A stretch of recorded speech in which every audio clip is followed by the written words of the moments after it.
오늘은 슬기로운 재정관리라는 내용으로 오늘 말씀을 전하게 될 것 같습니다. 그래서 바로 우리 말씀 보도록 하겠습니다.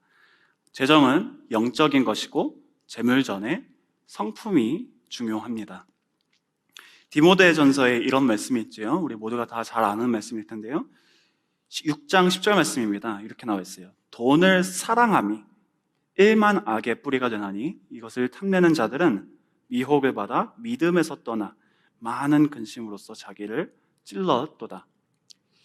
여기에서 나오는 돈, 재정이라는 것은 너무나도 현실적이고 우리 모두가 사회생활을 하는데 꼭 필요로 하는 거래상의 매체입니다. 그런데 말씀에서는 이 돈을 사랑함에 대해서 우리에게 몇 번이고 반복적으로 경고합니다. 왜 그럴까요? 우리의 재정이 우리의 영과 깊은 관련을 가지고 있기 때문입니다. 이 디모데전서 말씀을 보시면 사람들이 돈 때문에 미혹을 받아 신앙을 내려놓는다고 말하죠. 돈을 사랑함이 일만하게 뿌리가 되나니 이것을 탐내는 자들은 미혹을 받아 믿음에서 떠나라고 나와 있죠. 마태복음 6장 21절 말씀에서는 예수님이 우리의 보물, 곧 재물, 돈이 있는 곳에 우리의 마음도 있다고 말씀까지 하십니다. 이 재정, 돈과 우리의 마음에는 무시할 수 없는 연관성이 존재한다는 사실을 이 말씀은 몇 번이고 반복적으로 우리에게 말한다는 말이죠. 그래서요, 재정 관리를 잘하는 것도 신앙생활에 너무나도 중요한 일부분입니다. 재정 관리가 신앙생활의 다는 아니죠. 신앙이 얕고 심지어는 예수님을 믿지 않는 사람들도 재정 관리는 잘할 수 있습니다. 하지만 그렇다고 이 재정 관리가 우리의 신앙과 그 어떠한 관련도 없는 것은 아니라는 말입니다. 성숙한 그리스도인으로 성장하는 데 있어서 재정 관리는 우리 모두에게 너무나도 중요한 일부분이죠. 그래서 저희가 오늘 살펴볼 토픽은 신앙인으로서, 크리스찬으로서 바라보는 슬기로운 재정관리입니다. 세상이 정의하는 슬기로운 재정관리가 아닌 성경이 정의하는 슬기로운 재정관리에 대해 다 같이 말씀을 통해 한번 살펴보겠습니다. 제일 첫째로 성품이 필요한 양의 오매를 측정해 줍니다. 몇 주 전에 우리 김성민 목사님이 이 오멜의 은혜에 대해서 설교해 주신 적이 있거든요. 근데 여기에 너무나도 많은 분들이 큰 은혜를 받았다고 제가 신방을 하면서 자주 듣게 되었어요. 우리 출애굽기 말씀을 통해 그 오멜의 원칙이 무엇인지 다시 한번 리캡하는 시간 가져보도록 하겠습니다. 출애굽기 16장 16절부터 18절까지 말씀인데요. 여호와께서 이같이 명령하시기를 너희 각 사람은 먹을 만큼만 이것을 거둘지니 곧 너희 사람 수요대로 한 사람에 한 오멜씩 거두되 각 사람이 그의 장막에 있는 자들을 위하여 거둘지니라 하셨느니라. 이스라엘 자손이 그같이 하였더니 그 거둔 것이 어떤 사람은 많기도 하고 어떤 사람은 적기도 하나 오멜로 되어 본즉 많이 거둔 자도 남음이 없고 적게 거둔 자도 부족함이 없지 각 사람은 각자가 먹을 만큼만 거두었더라. 이게 오멜의 원칙이에요. 하나님께서 이스라엘 백성에게 만나를 내려주셨어요. 그런데 그 만나를 절제 없이 모조리 다 거둔 게 아니라 각 사람이 필요한 만큼, 집안에 식구가 많으면 많이, 식구가 적으면 적게 거두어간 것이죠. 각 사람에게 필요한 양의 만큼만, 먹을 만큼만 거둔 것입니다. 그래서 많은 분들이 제가 신방을 하면서 이런 질문을 많이 하시더라고요. 나의 오멜은 어느 정도인가? 오멜의 분량은 내가 감당할 수 있는 만큼의 양인 것입니다. 제 아들이 있는데 아들 온유가 이제 9월부터 주니어 킨더가든에 들어가기 시작했어요. 그래서 저도 이제 처음이죠. 제 첫째 아이가 이제 유치원을 가는 거니까. 그래가지고 이제 막 책가방을 사줘가지고 책가방 뒤에 보면 막 다이노소어 책가방을 사줬어요. 그리고 책가방에는 막 온유라고 이름까지 막 적어가지고 막 정성껏 이제 책가방을 준비해줬어요. 제 아들이 그 가방을 메고 다니는 걸 굉장히 좋아합니다. 그래서 할머니 집에 갈 때도 가방을 꼭 메고 안에 들어가 있는 것은 무엇일까요? 장난감이죠. 근데 이 책가방을 메고 학교를 다니기 시작했는데 그 책가방에는요, 들어가야 하는 게 많지 않아요. 학교를 다닐 때도요, 고작 해봐야 점심이랑 유치원생이잖아요. 엑스트라 클로스 몇 번밖에는 되지가 않아요. 그래서 저는 제 아들이 학교를 등교할 때 코로나가 터지기 전에는 이제 이 가방을 직접 스스로 메고 걸어가게 해줬어요. 하지만 제 아들에게 이민 가방을 맡기지는 않겠죠, 제가. 왜냐? 제 아들이 감당할 수 있는 만큼의 양이 아니거든요. 심지어는 제 책가방도 제 아들에게 맡길 수는 없을 것입니다. 제 아들의 오멜의 분량은 아직 유치원 가방 사이즈인 것이에요. 그런데 또 반대로 생각해 보세요. 제가 교회 오피스로 나와서 회의도 해야 되고 이메일도 체크해야 되고 설교도 준비해야 되고 이번 주 금요일에는 금요 예배 때 이제 재즈 콘서트도 했어요. 그래서 악보도 정리하고 연습 리허설도 해야 됐어요. 그런데 교회에 고작 제 아이의 그 공룡 그려진 가방을 들고 왔다고 생각해 보시기 바랍니다. 들고 오기는 편했을지 모르지만 무슨 일을 처리할 수 있겠습니까? 이게 제 오멜의 분량입니다. 오멜은 감당할 수 있는 만큼의 양인 것이에요. 우리의 재정도 마찬가지라는 말이에요. 어떤 분들은 많은 재정을 관리하실 수 있을 뿐만이 아니라 그만큼의 재정이 또 필요한 오멜의 분량이 있을 수 있는 것이고요. 어떤 분들은 아직 그렇게까지 많은 재정이 필요하지 않으신 분들이 있을 수 있는 것입니다. 어떤 분들은 분명 현재 벌고 있는 인컴보다 더 벌어야 하는 상황인데 더 큰 가방을 지어야 하는 상황인데 자신의 편함을 위해 더 벌지 않는 분들이 있으실 수 있고요. 어떤 분들은 그렇게까지 자신의 시간과 관계들을 희생하면서 벌지 않아도 충분히 세이브하고 미래를 준비할 수 있는데 굳이 더 일하는 분들이 있으실 수 있는 것입니다. 재정뿐만이 아니죠. 우리의 달란트도 마찬가지고요. 사역도 마찬가지이고 우리의 신앙도 마찬가지입니다. 어떤 분들은 하나님께서 부어주시는 달란트와 기름 부으심이 충만하세요. 그런데 그 달란트를 사용 안 하시고 썩히고 계신 분들이 너무나도 많습니다. 성경의 달란트와 문화를 주인이 돌아올 때까지 땅에 묻어둔 어리석은 종과 같은 모습이죠. 또 다른 한편에서는 분명히 주님께서 아직까지는 부어주신 달란트와 기름 부으심이 없으세요. 있을 수는 있지만 아직 충분히 데벨롭 되지 않았어요. 그럼에도 불구하고 자꾸만 여기저기에서 일하려고 애쓰는 분들도 있습니다. 우리의 믿음도 마찬가지죠. 사역도 마찬가지고. 어떤 분들은 예수님을 너무나도 깊이 만나고 체험했어요. 말씀이 그 마음 가운데 충만해요. 그럼에도 불구하고 그 말씀을 이웃과 나누지 않는 분들이 계십니다. 그런데 또 어떤 분들은 아직도 예수님을 만나본 적이 없어요. 말씀이 마음 가운데 충만하지도 않아요. 복음이 뭐냐고 물어보면은 답하지 못해요. 그럼에도 불구하고 교회 리더의 자리에 계속 서라고 하죠. 그래서 이런 패러독스를 우리는 자주 보게 됩니다. 겸손으로 가정된 이기심, 그리고 열정으로 가정된 교만함. 어떤 분들은 섬김의 자리, 리더의 자리를 늘 양보한다는 핑계로 피하십니다. 재정도 마찬가지예요.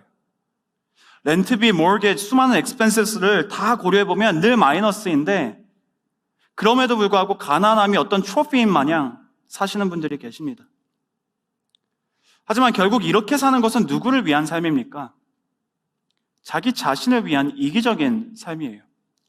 제가 만약에 제 아들의 책가방만 들고 다닌다면 저 자신 혼자 편하려고 그렇게 다니는 것이죠. 이기적인 것입니다. 진정한 겸손함은 자기 자신을 낮게 보는 게 아니죠. 적은 양만 들고 다니는 것이 아닙니다. 진정한 겸손함은 자기 자신을 낮게 보는 것이 아니라 나에 대해서 더 적게 생각하고 남에 대해서 더 많이 생각하는 성품입니다. Real humility is not thinking less of yourself, it's thinking of yourself less and starting to think about others more. 이 자리에 우리 대학생분들 많이 오셨는데 저도 이제 대학생일 때가 있었죠. 근데 제가 대학생 때 혼자 자취 생활을 할 때는 인컴이 많이 필요하지 않았어요. 많이 없어도 됐어요. 저는 대학교 다닐 때 룸렌트비가 300불이었거든요. 와, 여기 계신 분들 뭐 진짜 어떻게 그러셨어요? 룸렌트비가 300불이었어요. 그렇기 때문에 알뜰하게만 제가 살면은 한 달에 1,000불 정도만 벌면은 충분히 살 수 있었어요. 1,000불 정도. 근데 결혼을 하고 제가 이제 아이가 셋이에요. 근데 대학생 때 아르바이트해서 벌던 만큼만 가지고 지금도 살고 있다고 여러분 생각해 보시기 바랍니다. 겸손한 인컴이라고 우리가 말할 수 있는 것일까요, 그게? 그건 겸손한 것이 아니라 이기적인 것이에요. 미성숙한 거죠. 제 오멜에 맞지 않게 사는 것이죠. 또 근데 반대로 어떤 분들은 너무나도 비현실적인 거창한 꿈들을 꾸시는 분들이 있죠. 자신의 그릇은 딱 이 정도인데 그것보다 더 이상을 맨날 더 이상의 분량을 바라시는 분들도 있습니다. 여러분 혹시 윌리엄 포스트라는 사람에 대해서 들어본 적 있으세요? 제가 좀 Stats on Lottery Winners, William Post Windfall Story. 1988년도에 이분이 누구냐면은 이제 펜실베니아 로터리에서 $16.2 million 이제 이긴 거예요. 복권에서. 한국 단위로는 160억이죠. 그런데요, 이분이 2006년도에 돌아가셨는데 마지막 생애에는 $1 million, 10억의 빚을 남기고 죽게 되었습니다. 그래서 이분 한 사람 때문에, 이 사람 한 명 때문에 로또에 당첨되면 사람이 망가진다라는 사람들의 선입견도 생기게 되었죠. 이분은 어떻게 이렇게 160억, $16 million, 이런 엄청난 액수의 돈을 벌었음에도 불구하고 흥청망청 이렇게 다 써버리고 오히려 빚이 남게 되었을까요? 그 내용을 알기 위해서는 그분의 과거를 한번 살펴보면 알 수 있습니다. 이분이요, 로또에 당첨되기 전에는 어떤 사람이었느냐, 거짓 수표를 만들어서 사용하다 잡혀서 감옥에도 들어가 본 사람이고요. 로또에 당첨되던 날 이분의 뱅크 어카운트에 2불 4센트가 있었대요. 2불 46센트. 이분은 이혼을 6번을 했어요. 그리고 한 직장에서 쭉 오래 일하지도 못했다고 합니다. 그런데 그러다가 갑작스럽게 160억이라는 $16.2 million가 갑자기 자신의 오멜에 맞지 않는 대박을 얻게 된 거죠. 결국에는 왜 이렇게 돈을 흥청망청 다 써버리게 된 것일까요? 그 재정을 관리할 수 있는 성품이 아직 데벨롭되지 않은 상태에서 이런 대박을 얻었기 때문에 그 큰 돈을 어떻게 사용해야 하는지 전혀 몰랐던 것입니다. 그래서요, 우리의 성품이 오멜의 분량을 측정해 주는 것이에요. 재정의 량이 중요한 것이 아니라 우리의 성품이, 그것을 받아들일 그릇이 이미 준비되어 있는가, 그게 중요하다는 것이죠. 버클리 대학교에서 로또 당첨자들을 대상으로 통계를 하였는데 이런 결과가 나왔다고 해요. 한번 그래프 보여주시겠어요? 잘 보이시는지 모르겠는데요. 이제 household income, 어떤 분들이 이 복권에 당첨되었는지, 복권 당첨되기 전에는 어느 정도 벌었느냐. 근데 이 통계를 보시면요, 대부분의 로또 당첨자들이 이미 금전적으로 스테이블한 직장을 가지고 있는 분들이었음을 알 수가 있어요.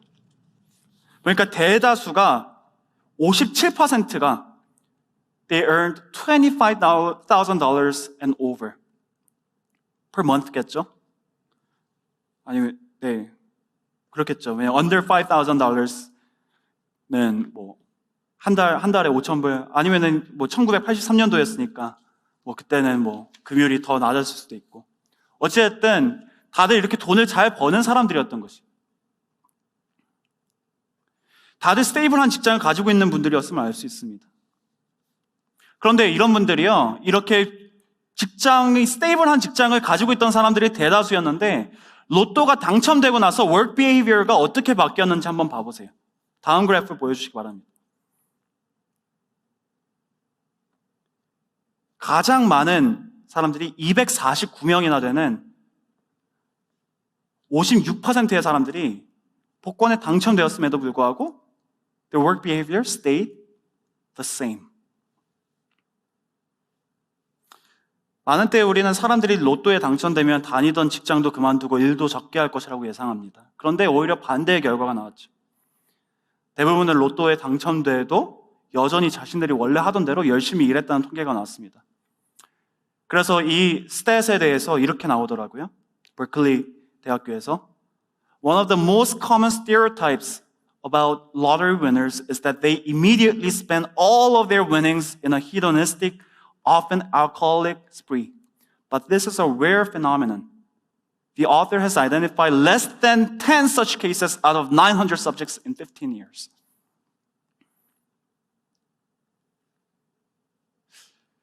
제가 이런 통계를 나눠드리는 것은 여러분들이 로또를 시작하라고 말씀드리는 게 아니고요. 포인트는 이것이에요. 여러분들의 오멜은 여러분들의 성품과 연관이 있다는 것입니다. 이미 재정 관리를 할 줄 아는 성품을 지닌 사람들이 로또에 당첨이 되니까 로또의 오멜도 거뜬히 담당할 수 있는 것이고요. 아직 성품이 준비되어 있지 않은데 적은 양의 기본적인 재정 관리의 습관도 발굴해내지 못했으면서 로또에 당첨되니까 오히려 더 큰 낭패를 보게 된 것이죠. 전 사실 이번에 이제 재정에 대해서 이렇게 설교를 해야 된다고 이렇게 얘기를 들었는데 또 공교롭게도 우리 대학부 학생들이 딱 오게 되셨잖아요. 우리 대학생들이 아직 벌써부터 재정에 대해서 생각할까? 걱정했는데 사실 딱 알맞는 것 같아요. 우리 대학생 여러분, 지금부터 여러분들의 그런 재정 관리의 습관을 발굴하셔야 됩니다. 여러분들의 성품이 여러분들의 오매를 측정해 주는 거예요. 그래서 잠언서에 이런 말씀이 있죠. 잠언서 30장 7절부터 9절까지 말씀입니다. 내가 두 가지 일을 주께 구하였사오니 내가 죽기 전에 내게 거절하지 마옵시옵소서. 곧 헛된 것과 거짓말을 내게서 멀리하옵시며 나를 가난하게도 마옵시고 부하게도 마옵시고 오직 필요한 양식으로 나를 먹이시옵소서. 혹 내가 배불러서 하나님을 모른다 여호와가 누굴까 하오며 혹 내가 가난하여 도둑질하고 내 하나님의 이름을 욕되게 할까 두려워함이니이다. 이것이 바로 오멜의 지혜입니다. 나의 성품이 감당할 수 있을 만큼 재물로 인하여 하나님을 향한 나의 마음이 흔들리지 않을 만큼의 오멜을 허락해달라는 기도이지요. 그래서 저희가 읽은 오늘 본문 말씀이 이렇게 나와요. 잠언 10장 3절부터 4절까지 말씀. 여호와께서 의인의 영혼은 줄이지 않게 하시나 악인의 소욕은 물리치시느니라. 손을 게으르게 놀리는 자는 가난하게 되고 손이 부지런한 자는 부하게 되느니라. 여호와께서 의인의 영혼은 줄이지 않게 하신다. 하나님께서는 정직한 성품을 지니고 있는 자들에게 맡겨진 그 작은 일들에 이미 충실하고 있었던 그 사람들에게 감당할 수 있을 만큼의 오멜의 축복을 내려주신다는 말입니다. 그 성품에 마땅한 오멜을. 반면에 성품이 준비되어 있지 않은 자들은 악인의 소욕은 물리치시느니라. 오히려 그 받은 소욕이 저주가 되는 것이지. 그래서 우리 큰빛교회 성도님들은 성품을 가꾸심으로 여러분들의 오멜을 키워나가시기 바랍니다. 돈의 퀀티티에 눈 돌리지 마시고 성품의 퀄리티에 눈 돌리시는 성도님들 되시길 주님의 이름으로 간절히 축복해드립니다. 두 번째 포인트로, 그렇다면은 우리는 이런 우리의 성품을 어떻게 키워나갈까요? 성품은 주어진 작은 일의 성실함으로 폭이 넓어져요. 그럼 이 말이요, 세상과는 너무나도 반대되는 원리예요. 세상에서는 성장하기 위해 늘 더 큰 일들을 접하라고 말합니다. 더 큰 기업에서, 더 좋은 학교에서, 더 좋은 사람들과 관계 속에서 폭을 넓히라고 세상은 말합니다. 그래, 어느 정도 일리가 있는 말이고요. 하지만 성경적인 원리는 완전히 반대돼요. 성경은 오히려 이미 우리에게 주어진 그 작은 일들의 충성함으로 성품의 폭을 넓히라고 말합니다.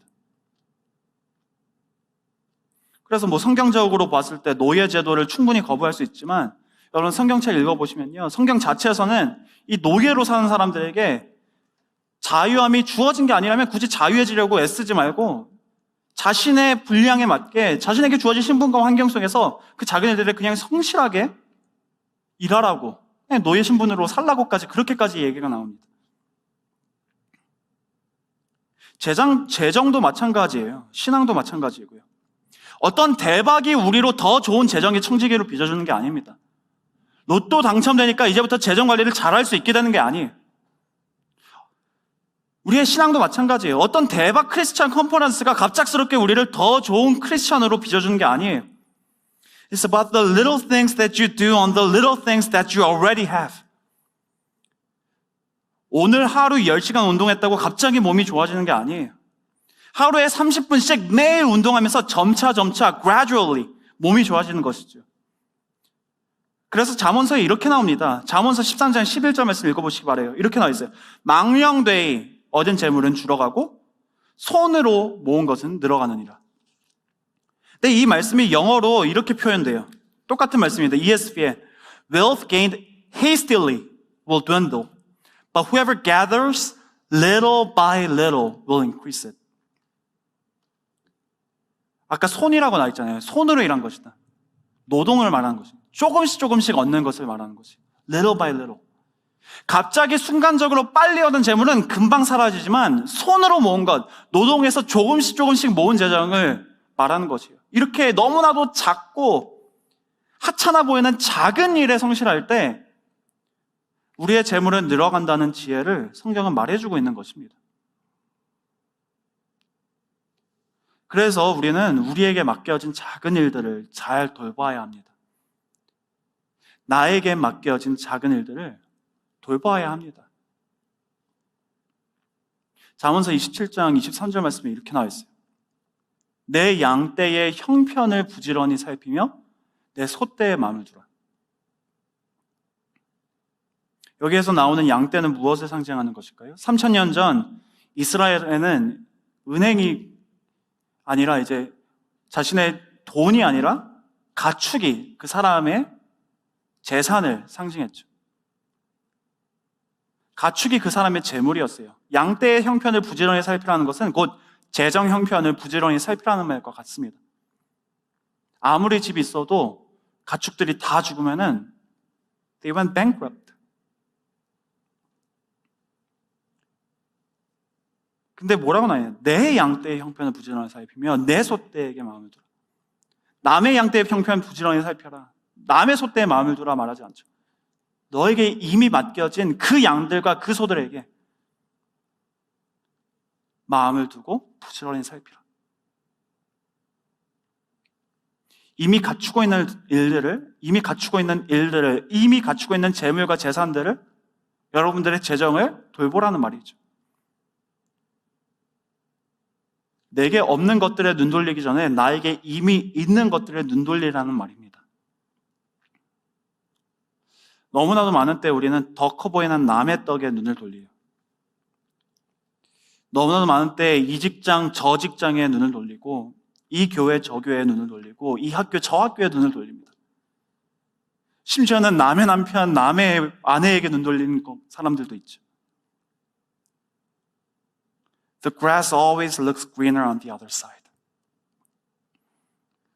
하지만 그렇다 보니 정작 내 눈앞에 놓인 가장 소중한 사람들, 하나님께서 이미 나에게 주어진 축복들은 놓치고 살아갈 때가 너무나도 많아요. 저도 그랬어요. 재정이랑 살짝 빗나가는 얘기긴 하지만 최근에 저희가 이제 목사님이 우정에 대해서 한번 설교해 주셨잖아요. 그래서 근데 그때 많은 분들이 또 은혜를 굉장히 많이 받으셨나 봐요. 그래서 나에게 있어서 나에게 정말 친한 친구들은 누군가?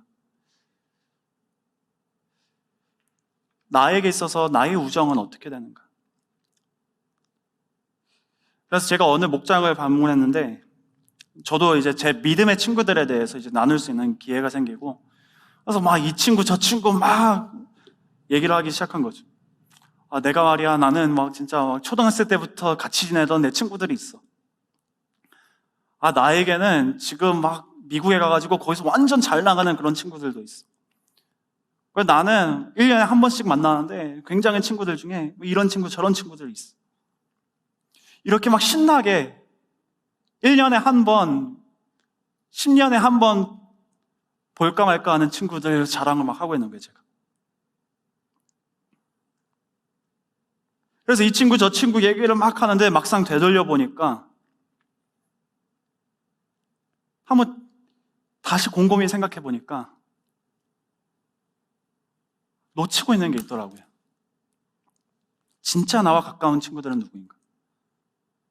진짜 나를 위한 사람들은 지금 현재 누구인가? 근데 바로 생각이 나더라고요. 그래서 한번 보여주시기 바랍니다.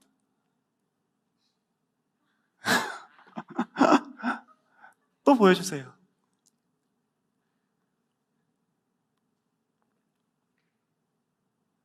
저에게 가장 소중한 사람들은 저기 멀리 미국에 있는 게 아니라 여기 있더라고요.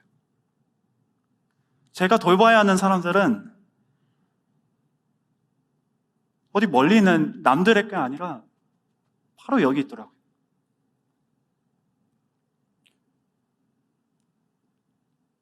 제가 봤을 때 가장 위대한 사람들은 어디 멀리 있는 한 달에 한 번, 1년에 한 번씩 연락하는 친구들이 아니고, 제가 봤을 때 저에게 가장 위대한 사람들은 너무나도 가까이 있는 이분들이라는 것을 그때 충격적으로 깨닫고 회개하게 되었어요. 다시 한번 생각해보니 제게 가장 친한 친구들, 그리고 위대한 사람들은 어디 멀리 있는 사람들이 아니라 생각보다 너무나도 가까운 데 있었더라고요. 제가 막상 보살펴야 하는 사람들은 카톡 하나면은 다 갈 수 있는 그 거리에 있더라고요.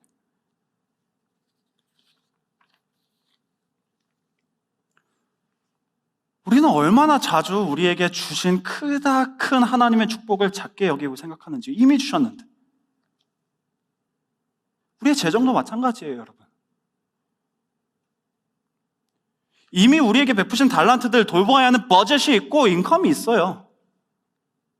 이미 주님께서 축복해 주신 직장이 있고요, 맡겨주신 사명도 있고요, 사람들도 있어요.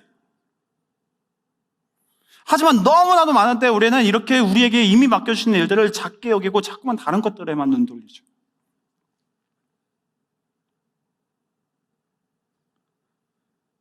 하지만 주님께서는 우리가 저 멀리 커 보이는 일들을 신경 쓰라고 명령한 적 한 번도 없습니다. 그저 우리에게 맡겨주신 작고 소중한 일들에 성실하라고 명령하셨죠. 그래서 마태복음 25장 23절 말씀에 예수님이 비유로 이렇게 말씀하셔요. 그 주인이 이르되 잘하였도다 착하고 충성된 종아, 네가 큰 일에 이 세상에 엄청난 영향을 끼쳤기 때문에, 충성했기 때문에 그렇게 말씀하시는 아니죠. 작은 일에, 너에게 고자 맡겨진 그 작은 일에, 이미 내가 너에게 준 그 작은 일에 충성하였음에 내가 많은 것을 내게 맡기리니 네 주인의 즐거움에 참여할지어다 하고. 우리는 현재 하나님께서 우리에게 이미 맡겨주신 그 작아 보이는, 그 하찮아 보이는 일들에 최선을 다하고 있습니까? 재정도 마찬가지예요. 그 하찮아 보이는 인컴에 버젯을 짜서 한 달에 한 번씩 나의 달러는 어느 만큼 나가는가, counting every dime, every nickel 하고 계십니까? 여러분의 관계들은 어떠십니까? 여러분들에게 맡겨주신 양들이 있어요. 여러분의 주변에 바로 앞에 있는 여러분들의 목자가 있으시고요, 목원들이 있고요, 여러분의 친구들이 있고요.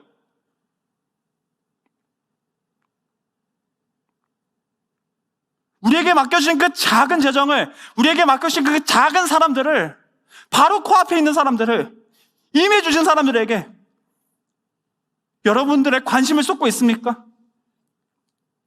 성실한 청지기로서 잘 관리하고 있습니까? 대박을 찾거나 쫓지 마시기 바랍니다. 여러분들에게 이미 맡겨진 그 작은 일들이 조금만 더 생각해보면 곧 대박인 거예요. 마지막 세 번째 포인트입니다. 슬기로운 재정관리를 위해 필요한 성품은 도덕적인 사랑입니다. 재정에 있어서 이 세 성향의 사람들이 있다고 해요. 보여주시면은 saver, spender, 그리고 giver가 있다고 합니다. 여러분들은 어느 성향이 가장 강하세요? 이거는 이제 데이브 램시라는 이제 분이 라디오 톡쇼에서 하는 걸 제가 듣고 가져온 건데요. 이 데이브 램시, 복음주의적인 가치관으로 퍼스널 파이낸스 라디오 쇼를 운영하는 분입니다. 근데 이게 설명해 드리자면은 세이버는 누구냐? 이제 natural saver, 저축하는 거 굉장히 잘하고 그게 굉장히 자연스러운 사람인 거예요. 그래서 돈을 가지면은 인컴이 들어오면은 절대로 쓰지 않고 모으기만 하는 사람들을 말합니다. 그럼 스펜더는 무엇이냐? 스펜더는 소비하는 사람을 말하죠. 돈이 들어오면은 마치 종이컵의 밑에 딱 구멍이 뚫린 것처럼 들어오는 대로 그냥 사용하는 사람들. 이것저것 사느라고 바로 돈이 빠져나가는 사람들이라고 합니다. 그리고 마지막 giver는 누구인가? 아마 우리 교회를 다니시는 분들은 이 트레이트이 가장 강하실 것 같은데 대부분이 돈이 들어오면 자꾸만 그걸로 남들을 사주는 사람들을 말합니다. 그러니까 종이컵에 채워지면은 그 종이컵에 있는 거 계속 다른 컵들에게만 이렇게 나눠주는 사람들. 스펜더와 기버의 차이점은 스펜더는 자기 자신을 위해 재정을 소비한다면 기버는 남을 위해 자꾸만 재정을 소비하는 사람들을 말하죠.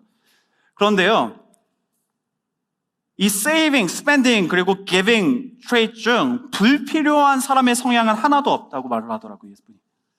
다 필요한 거래요. 그래서 이렇게 말을 하더라고요. 데이브 램시가 A natural saver, 그냥 저축을 잘하는 사람은 is great until he never spends and is tight-fisted with giving. 그러니까 홀딩하기 시작하는 거죠. 남들에게 주지도 않고 맨날 모으기만 하는 거죠. 욕심으로 가득 찬 사람. A natural saver, 저축만 하는 사람. 그렇다면 a natural spender는 어떤가? 소비를 잘하는 사람. A natural spender is also great until she finds herself deeply in debt and unable to give. 계속 뭐 사가지고 이제 모으지도 못하고 그러다가 계속 이제 빚은 쌓아져가고 예. 그리고 빚이 있으니까 뭐 누구에게 나눠줄 수가 있겠어요. 그리고 마지막 세 번째로 a natural giver. very attractive 하죠.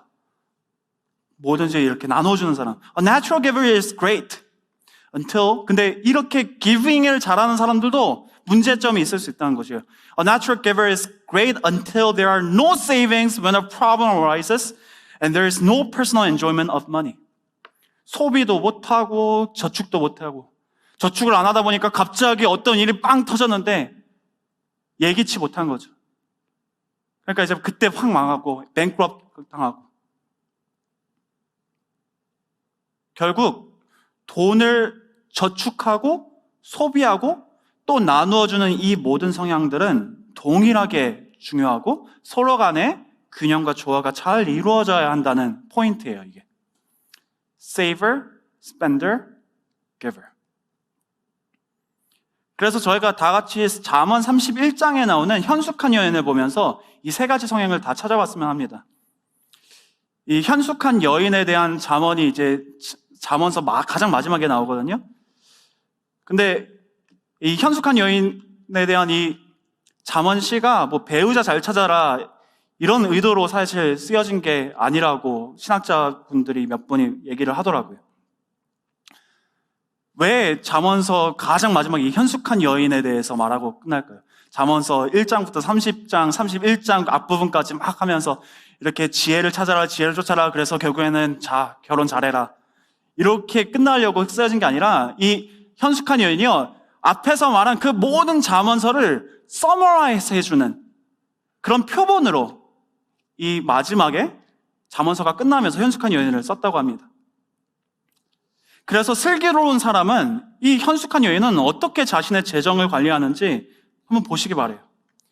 제일 첫째로 슬기로운 재정 관리는 저축하죠. 그래서 save의 trait. 잠언서 31장 25절 말씀 보니까 이렇게 나와 있어요. 능력과 존귀로 이 현숙한 여인이 옷을 삼고 뭐라고 하죠? 후의를 웃는다고 나와 있어요. 후의를 웃는다. 여러분, 저축은 왜 하는 것일까요?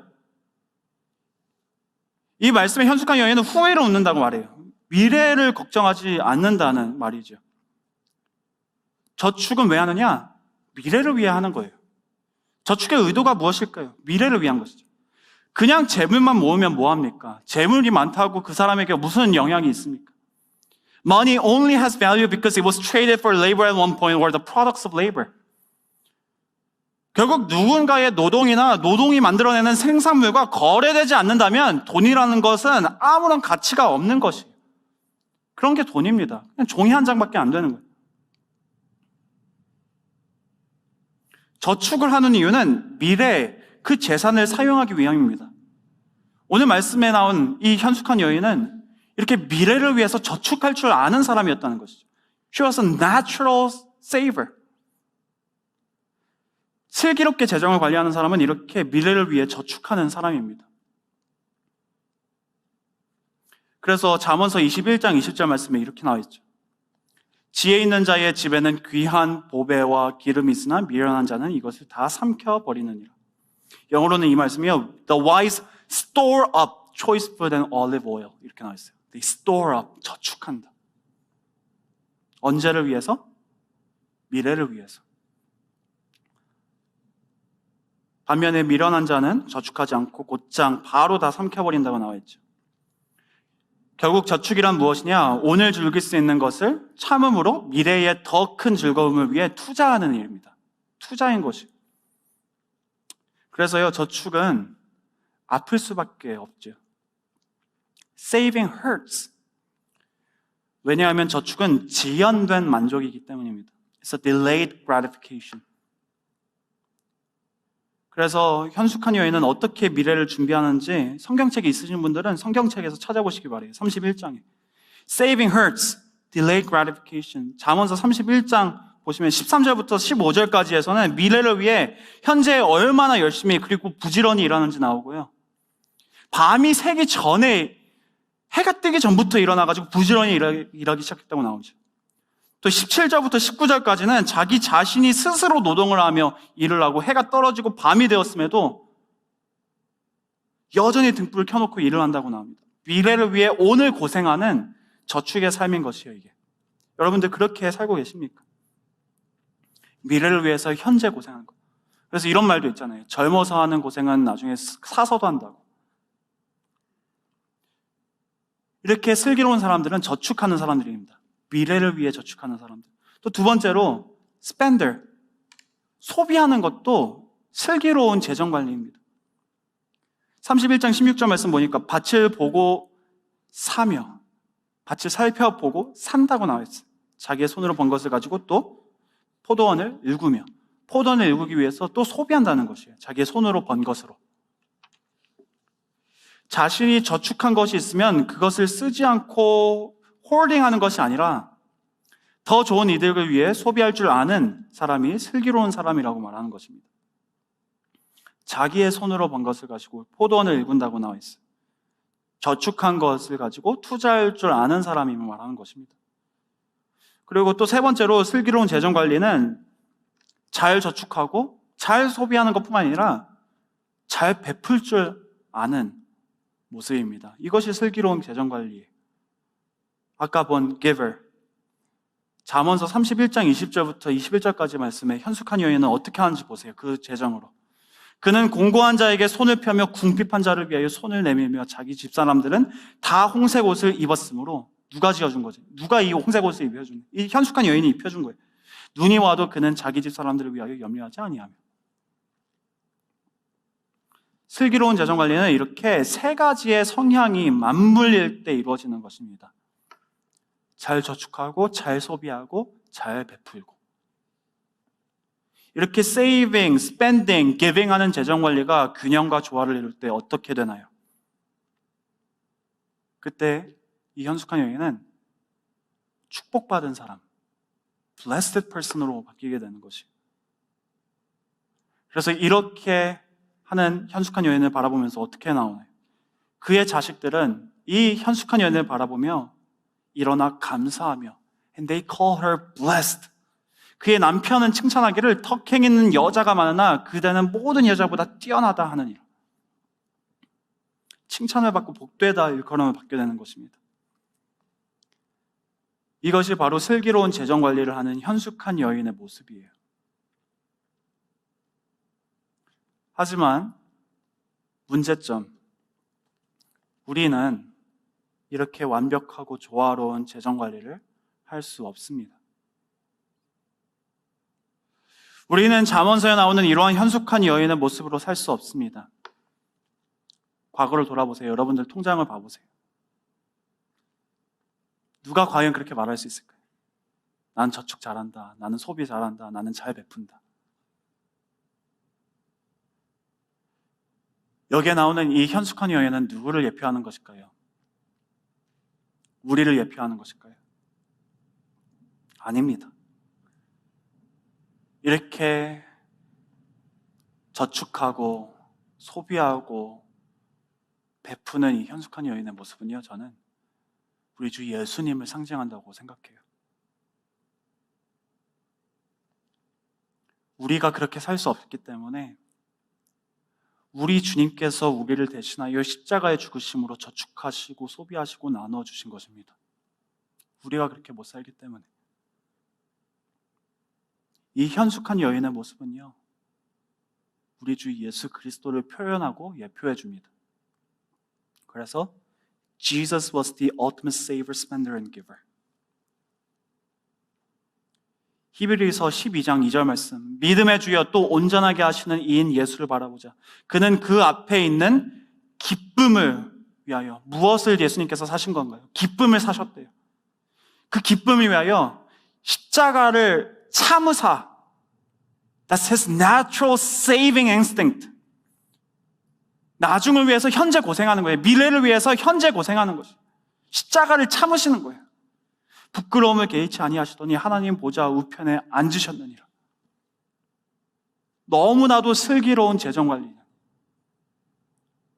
우리 예수님께서는 natural giver, 소비하시는 분이셨습니다. 예수님께서는 무엇을 위해 소비하셨나요? Natural giver가 아니라 natural spender. 무엇을 위해 소비하셨나요? 기쁨을 위해 소비하셨어요. 기쁨을 사신 것이에요. 무엇으로 그 기쁨을 사셨나요? 십자가를 참으사 고통스러운 저축을 통해서 그 기쁨을 사신 것입니다. 미래의 기쁨을 위해 오늘의 기쁨을 저축하신 것이죠. 주님께서는 이렇게 십자가를 참으시는 natural saver셨습니다. 근데 왜 굳이 이렇게 하셨을까요? 왜 이런 고통스러운 저축을 십자가라는 고난을 참으시면서까지 그 기쁨을 그때 누리실 수 있는 그 왕권을 누리지 않으시고 다 내려놓으셨을까요? 왜 자신의 생명을 이렇게 십자가에서 소비하셨을까요? 갈라디아서 2장 20절 말씀 영어로 보니까 이렇게 나와 있어요. I have been crucified with Christ and I no longer live, but Christ lives in me. The life I now live in the body, I live by faith in the Son of God who loved me and gave himself for me.